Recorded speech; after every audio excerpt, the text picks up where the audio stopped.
Gulf కార్మికులు ఎవరైనా అక్కడ చచ్చిపోతే శవాలను కూడా ఈ దేశానికి తేలేని పరిస్థితి ఉండే. ఇవాళ శవాలను తేవడమే కాదు, 5 లక్షల రూపాయల కుటుంబాలను ఆదుకోవడానికి ఇస్తున్నాం. వాళ్ళ పిల్లల చదువులకు ఆదుకున్నాం. 10 లక్షల రూపాయలు రాజీవ్ ఆరోగ్యశ్రీ ఈరోజు వాళ్ళకు అమలు చేస్తున్నాం. గిగ్ వర్కర్లు ఎక్కడైనా చచ్చిపోతే, ఏదైనా ప్రమాదం జరిగితే 5 లక్షల రూపాయలు ఈరోజు వాళ్ళని ఆదుకోవడానికి వాళ్ళకు ప్రమాద బీమా పథకాన్ని కూడా ఇవాళ గిగ్ వర్కర్ల కోసం తీసుకొచ్చి పెట్టినాం. నేను అడుగుతున్న ఇవాళ మీరు ఆలోచన చేయండి. ఆనాటి పథకాలను అమలు చేయడమే కాదు, అదనంగా ఆర్టీసీలో ఆడబిడ్డలకు ఉచితంగా బస్సు ప్రయాణం ఇచ్చినాం. 500 రూపాయలకే సిలిండర్ ఇచ్చినాం. ఈరోజు సన్న బియ్యం పథకాన్ని అమలు చేసినాం. ఇట్లా చెప్పుకుంటూ పోతే ప్రతి పథకాన్ని ఈరోజు రాష్ట్ర ప్రభుత్వం అమలు చేసింది. 60,000 ప్రభుత్వ ఉద్యోగాలు మొదటి సంవత్సరంలోనే నియామకాలు చేపట్టిన రాష్ట్రం ఈ దేశంలోనే తెలంగాణ రాష్ట్రం. స్వతంత్రం వచ్చినప్పటి నుంచి ఈ రోజు వరకు ఏ రాష్ట్రం కూడా మొదటి సంవత్సరంలోనే 60,000 ప్రభుత్వ ఉద్యోగాలు ఇచ్చిన రాష్ట్రం ఏదైనా ఉంటే, ఇంక్లూడింగ్ నరేంద్ర మోడీ గారు గుజరాత్ రాష్ట్రంలో ఉన్నా కూడా నేను సవాల్ చేస్తున్నా, మాతో పోటీ పడమనుండి మేము ప్రతి డిపార్ట్మెంట్లో ఇచ్చిన ప్రతి ఉద్యోగం యొక్క వివరాలు ఇస్తాను. 60,000 ఉద్యోగాలు ప్రభుత్వంలో నియామకాలు చేపట్టి మేము ఈరోజు నిరుద్యోగ యువకుల పట్ల ఒక సానుభూతితో మా ప్రభుత్వం ముందుకు వెళ్తుంది. ఇన్ని చేసినా ఇవి సరిపోతాయంటే సరిపోవు. నాకు తెలుసు ఇంకా సమస్యలు ఉన్నారు, బాధలు ఉన్నారు, కార్మికుల కష్టాలు ఉన్నాయి. ఇవన్నిటిని కూడా తీరవాలంటే కొంత సమయం కావాలి. విధ్వంసం జరిగింది, ఆర్థిక నేరగాళ్ళలాగా ఆర్థిక ఉగ్రవాదం జరిగింది. ఈ దేశంలో ఈ రాష్ట్రంలో పేదవాడు మరింత పేదవాడాడు. కానీ ఆయన గారి కుటుంబానికి టీవీలు వచ్చినాయి, పేపర్లు వచ్చినాయి, ఫామ్ హౌజులు వచ్చినాయి, వ్యాపారాలు వచ్చినాయి, 1,000 కోట్ల రూపాయల ఆదాయం వచ్చింది. మనందరం దివాలా తీస్తాం ఎట్లా? 72,000 కోట్ల రూపాయల అప్పులున్న తెలంగాణ రాష్ట్రం 8,29,000 కోట్ల రూపాయల అప్పులకెట్లా పోతుంది? ఆయనకు మాత్రం టీవీలు, పేపర్లు, ఫామ్ హౌజులు 1,000 కోట్ల రూపాయల పెట్టుబడులు వచ్చినాయంటే ఏం జరిగిందో తెలంగాణ రాష్ట్రంలో మీరు ఒక్కసారి ఆలోచన చెయ్యండి. ఇన్ని తప్పులు చేసి మళ్ళా వచ్చి చెప్తున్నాడు, నాకు ఇవ్వండి, నా చేతికి ఇస్తే చక్కదిద్దుతాను. 10 ఏళ్ళు ఇచ్చిండ్రు, ఏమెలుగా పెట్టిండ్రు వారు, మీరు ఒకసారి ఆలోచన చేయండి. 10 ఏళ్ళ కనీసం మీరు బయటకు వచ్చి చెప్పుకునే అవకాశం అన్ని ఇచ్చిండ్రా? ఏ ధర్నా చౌక్లో ఉద్యమం జరిగి, ధర్నాలు జరిగి, ఇదే పొన్నం ప్రభాకర్ గారు ఎంపీలుగా ధర్నా చౌక్లో నిరాహార దీక్ష చేసి తెలంగాణ రాష్ట్రం తెస్తే, ఆ ధర్నా చౌక్నే వస్తేనే మూత వేసిండు కదా. మళ్ళీ మనం వస్తేనే ధర్నా చౌక్ తెరిస్తే వాళ్ళ కుటుంబం అంతా ధర్నాకు వచ్చిండ్రు కదా. తెలంగాణ రాష్ట్రంలో కనీసం ఇక్కడ ఉన్నోళ్ళు మీ ఫోన్లలో మీరు మాట్లాడుకునే స్వేచ్ఛ అయితే వచ్చింది కదనే. గతంలో ఎప్పుడైనా మీరు ధైర్యంగా ఎవరితోనైనా మీ ఫోన్లలో మీరు మాట్లాడుకుర్రా? కుటుంబ సభ్యులతోనైనా మీరు స్వేచ్ఛగా ఫోన్లలో మాట్లాడుకునే పరిస్థితి ఉండే నా 10 సంవత్సరాలలో? ఇవాళ మీకు ఏం చేసినా చేయకపోయినా మీ స్వేచ్ఛ మీకు వచ్చింది కదా. మీరు కులాసగా మాట్లాడగలుగుతున్నారు కదా. మీకు స్వేచ్ఛ ఇచ్చినాం, మీకు సంక్షేమం ఇచ్చినాం, అభివృద్ధి కార్యక్రమాలు చేపట్టినాం. ఈరోజు ఐటీఐలు 1956లో మొదలు పెడితే ఈనాడు సిలబస్ మారిపోయింది, అవసరాలు మారిపోయినాయంటే వాటిని ఏటీసీలుగా మార్చి, అడ్వాన్స్డ్ టెక్నాలజీ సెంటర్స్గా మార్చి 100 ఇన్స్టిట్యూట్లను 100 నియోజకవర్గాలలో ప్రారంభించాలని 2,400 కోట్లతో అభివృద్ధి పథకం వైపు నడిపిస్తలేమా? ఈరోజు ఒక పక్కన సాంకేతిక నైపుణ్యం అవసరం ఉన్నది, ఇంకొక పక్కన సంవత్సరానికి 1,10,000 ఇంజనీరింగ్ విద్యార్థులు ప్రతి సంవత్సరం పాస్ అవుతారు. కానీ ఇక్కడ పరిశ్రమల అవసరానికి వీళ్ళు చదువుకు పొంతన లేదు. There is a gap between demand and supply.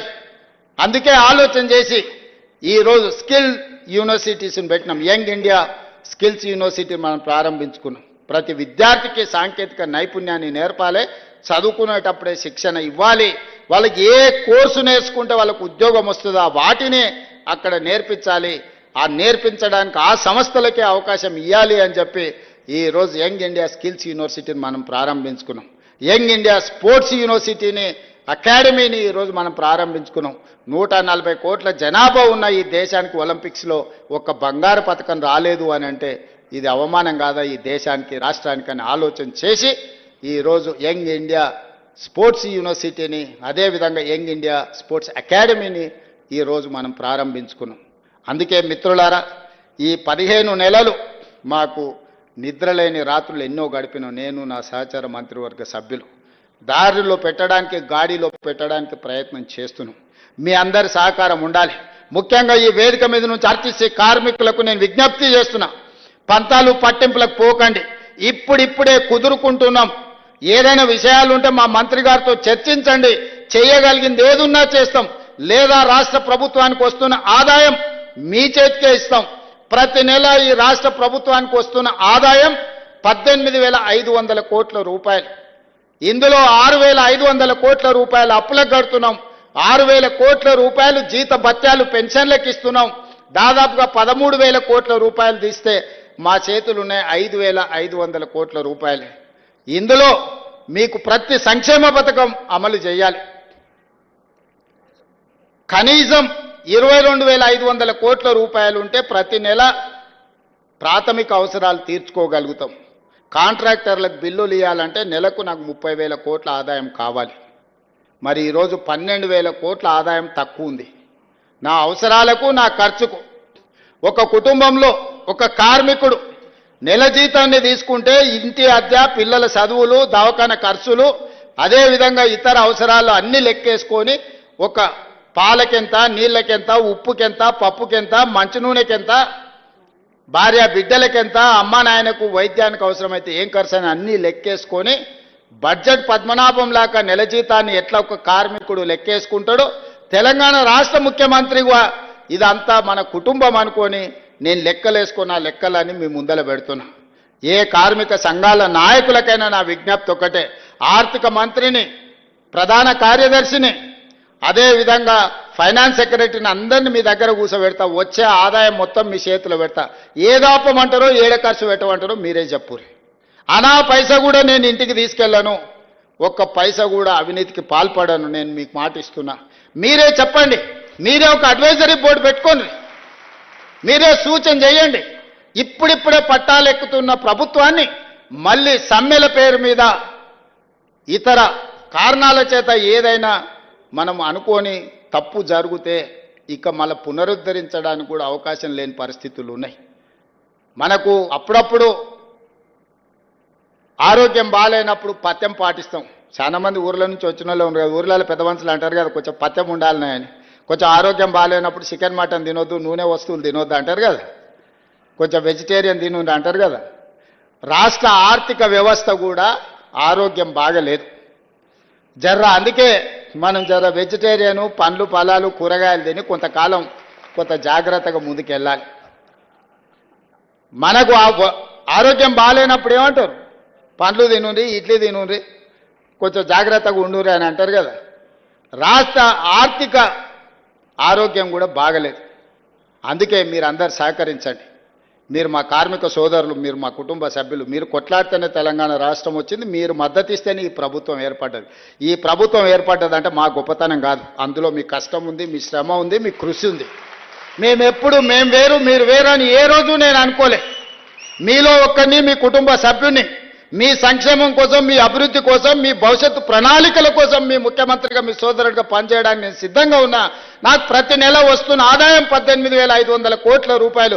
ఈ 18,500 కోట్ల రూపాయలు మీ చేతుల్నే పెడతా. బ్యాంకులకు కట్టుండి, నా ఉద్యోగస్తులకు ఇచ్చే జీతాలు వాళ్ళకి ఇవ్వండి, రిటైర్ అయిన వాళ్ళకి పెన్షన్ ఇవ్వండి, మిగతాది ఏడ ఖర్చు పెట్టమంటారో మీరే చెప్పుండ్రి.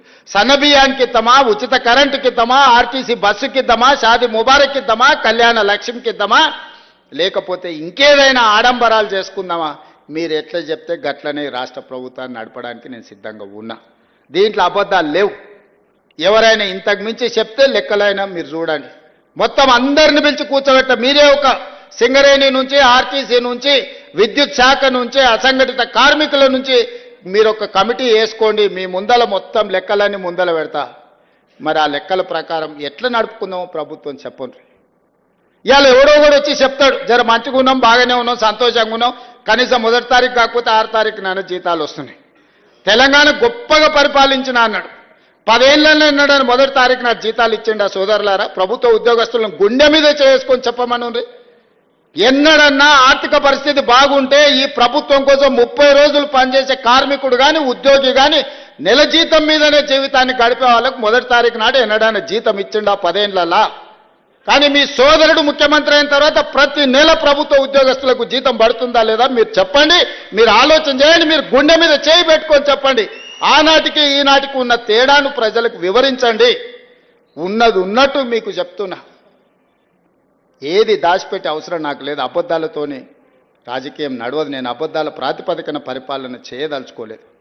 కష్టమైన నిష్ఠూరమైన వినడానికి కొంత కఠినంగా ఉన్నా ఉన్నది ఉన్నట్టు మీకు చెప్పదలుచుకున్నా. మా పొన్నం ప్రభాకర్ గారు ఎట్లనైనా ఈ సమ్మెను వాయిదా వేయించాలి, ఎట్లా చేయాలి, ఏదో ఒకటి ఇప్పటికాడికి ఒప్పుకుందాం అంటుండు. ఒప్పుకుంటే అబద్ధమే అవుతుంది. ఏనో దగ్గర ఒకటి ఆపాలి. ఏది ఆపాలనో మీరే చెప్పుర్రి.